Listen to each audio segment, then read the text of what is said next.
अस्सलाम वालेकुम बच्चों। ये आज के सबक का आगाज़ करते हैं। आज के सबक का उन्वान है ग़ज़वा उहद।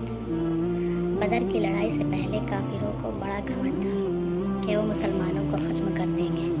बदर की जंग में जब काफिर हार गए तो उनको बहुत गुस्सा आया। इस लड़ाई में उनके बड़े बड़े सरदार भी मारे गए। इसलिए उन्होंने तय कर लिया कि जब तक मुसलमानों से बदला नहीं लेंगे चैन से नहीं बैठेंगे।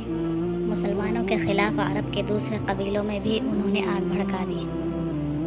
उन्होंने अपने शायरों को इधर उधर भेजा जिन्होंने जोशीले शायर सुनाकर लोगों को मुसलमानों के ख़िलाफ़ उभारा। जंग के वाक़यात।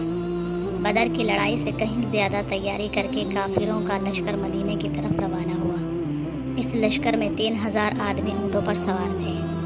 इस लश्कर की इत्तला आन हज़रत सल्लल्लाहु अलैहि वसल्लम के चचा हज़रत अब्बास ने एक आदमी के ज़रिए पहुँचाई। आपने सहाबा को इकट्ठा किया और राय ली। कुछ लोगों ने मशवरा दिया कि जंग शहर के अंदर रहकर लड़नी चाहिए।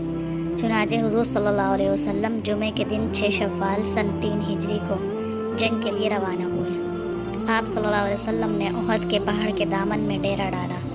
उस वक्त आपके साथियों की तादाद 700 थी।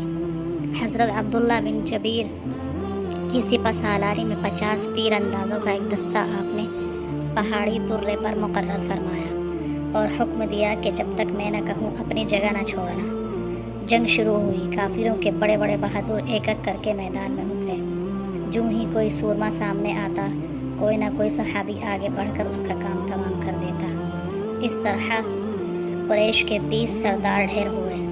उसके बाद आम जंग छिड़ी।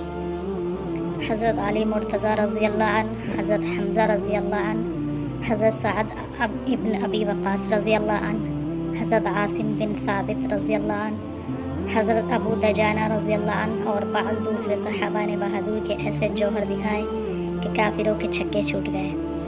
हज़रत अली की तलवार से मक्के के बड़े बड़े सरदार कत्ल हो गए। मुशरिकीन ताब न ला सके और उनके पाँव उखड़ गए। काफिरों ने भागना शुरू कर दिया।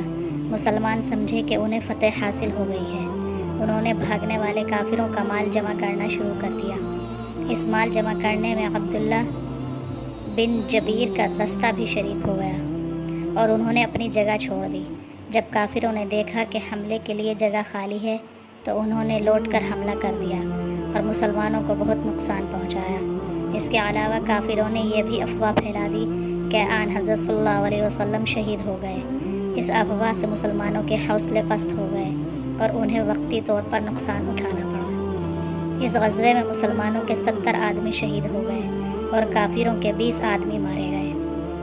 ग़ज़वा उहद से सबक। इस ग़ज़वे से मुसलमानों को ये सबक मिलता है कि उन्होंने हर हाल में नबी करीम सल्लल्लाहु अलैहि वसल्लम का हुक्म मानना चाहिए। अगर मुसलमानों का दस्ता अपनी जगह चौकस रहता जैसा कि नबी करीम सल्लल्लाहु अलैहि वसल्लम ने कहा था तो शायद ये सूरत पैदा न होती। आइए सबक के हवाले से मुख्तसर सवाल कर लेते हैं। ग़ज़वा उहद के असबाब क्या थे? इस जंग में कितने कुफ़ार शरीक थे? ग़ज़वा उहद में मुसलमानों की तादाद क्या थी? जंग में हिस्सा लेने वाले असहाबियों के नाम बताइए।